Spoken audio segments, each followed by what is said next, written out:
Hey, Eric. What's up, Wes? One sec. Let me just mute this Sure, here. man, no problem. Hey, first off, I wanted to thank you for that advice for the last caller because I know someone in my life who like doesn't even have a job at all Uh-huh. and isn't going to college. And I remember like a month before we graduated, me and my friend went to him and were like, "So, are you going anywhere?" And his response was, "No, like I can apply to all of them now, so I'm not going to apply to any." Cool. That's great. Exactly. And it sucks because he's like really good at so many things, but he's so unmotivated, you Yeah, you know? know what that's called? It's a Being, loser. yeah, that's exactly what I was about to say. It's a fucking loser.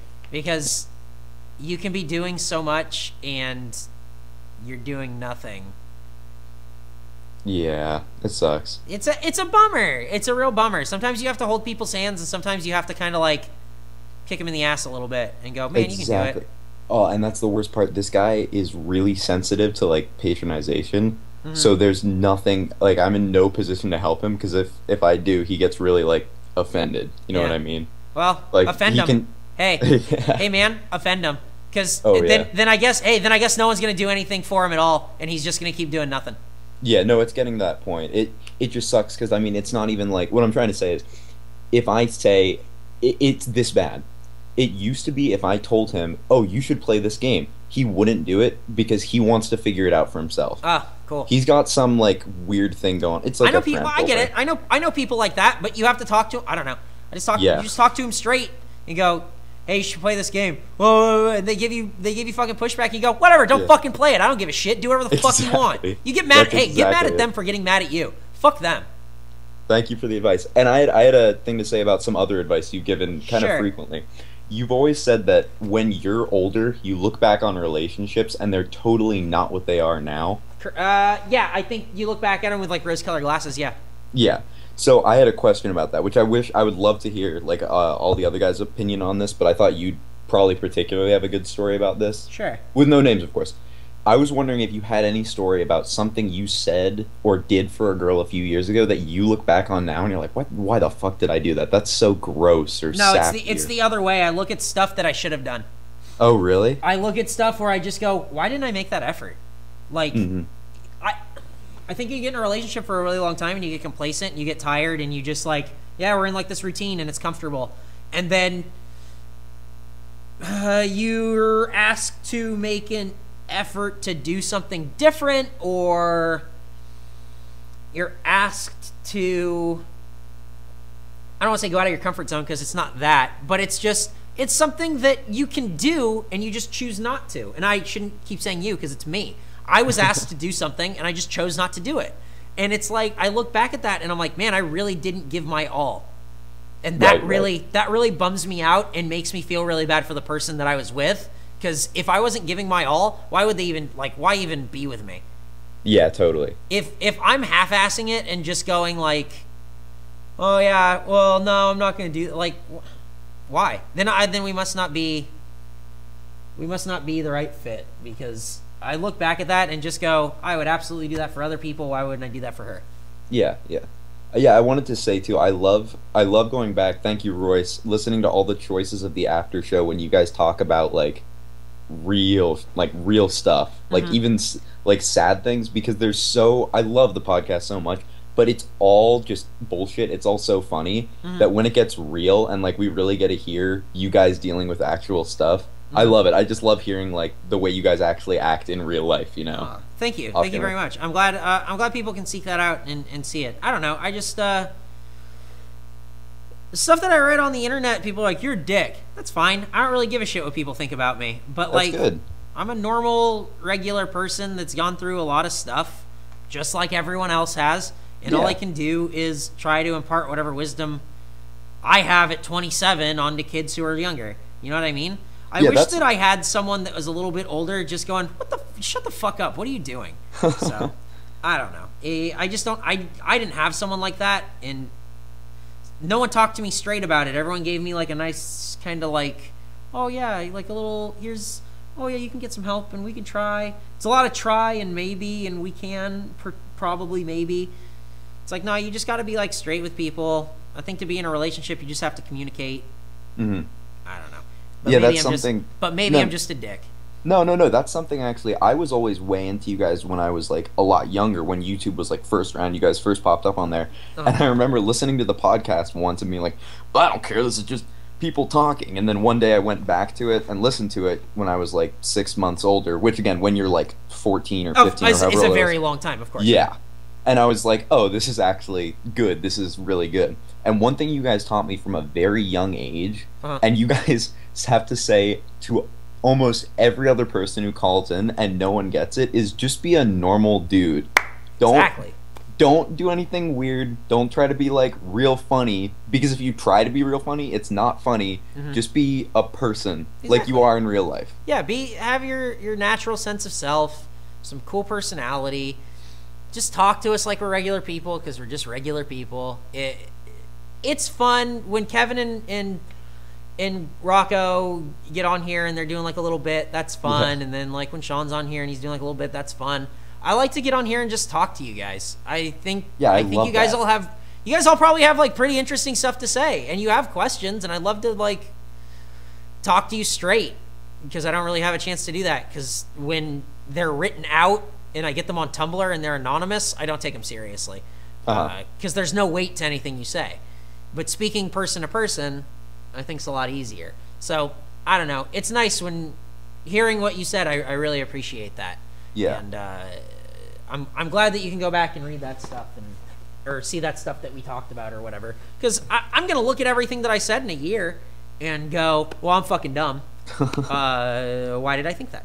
So Which like upsets me, because again, like we all have like, everyone has self-confidence issues, and like I totally hear that coming from you, but like I hope it's some convalescence to you that like, even if you look back on it a year ago or a year later, even if you look back on stuff you said and like, oh, that's fucking stupid, I hope you can at least take some consolation in the fact that people like me read it and still think it's funny even a year later. oh, that's You know nice. what I Thank mean? you. And what I was saying earlier led into something else that I meant to say to you forever ago, and I totally forgot about until just now. But I have a skill that my friends pointed out to me recently that I didn't even really think about, and I'm pretty sure I picked up on it from you.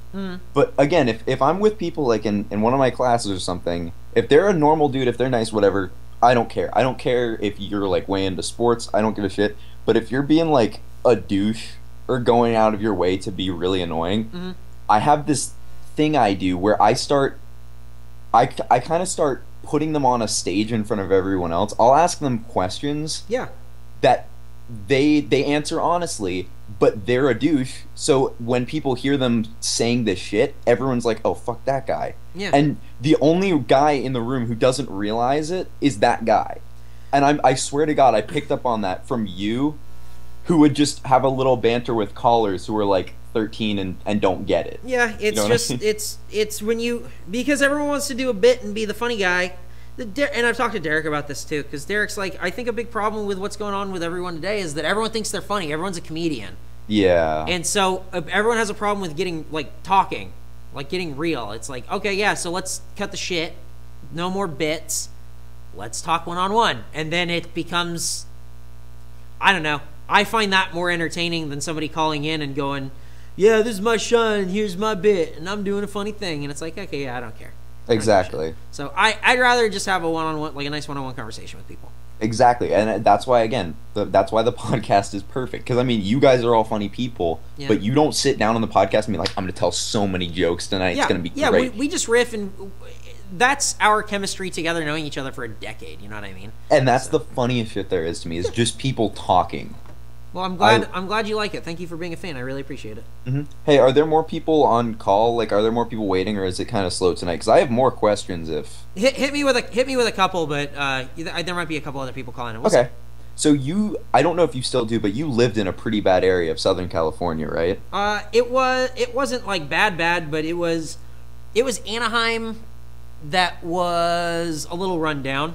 Mm-hmm. Yeah. Do you have any like really scary like meth head stories, or just like crack addicts No, running around I mean the neighborhood? I posted videos on my YouTube of like this lady who would get all That like lady. methed out and like Oh dance my on the stop God. sign. There were a lot of homeless people that lived across the street from the park.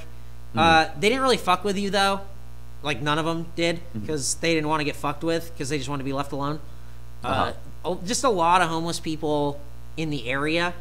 none of it was ever like really bad. We never like ran into like bad situations. We lived on the same street as like a halfway house, so you'd see like a lot of people kind of coming and going, and like some real like hard looking dudes. But it was never that bad. Okay. I never felt like, oh fuck, I don't feel safe. It was cool. I have one real quick. Okay, go for it. I live out like right outside of Philadelphia. I could walk 5 minutes and I'd be like in Apartment City. I used to have this job at a particular like pretzel factory, right? Mm-hmm. It was privately owned, so I could do whatever I wanted. And my boss was like this big guy who used to be a weightlifter. He worked 12 hours a day, 7 days a week. No breaks except for Christmas. So this but he's a nice guy, but he didn't take any shit. If you came into the store and were like, hey, I want 25 right now, he'd be like, you should have called, get the fuck out. Like, that fast. So if anyone in there gave me any shit, again, I could just say, get out, and he didn't care. He thought it was funny. This one day, this truck covered in dirt, with a giant trailer covered in dirt, pulls into the parking lot and parks right in the middle of the whole thing.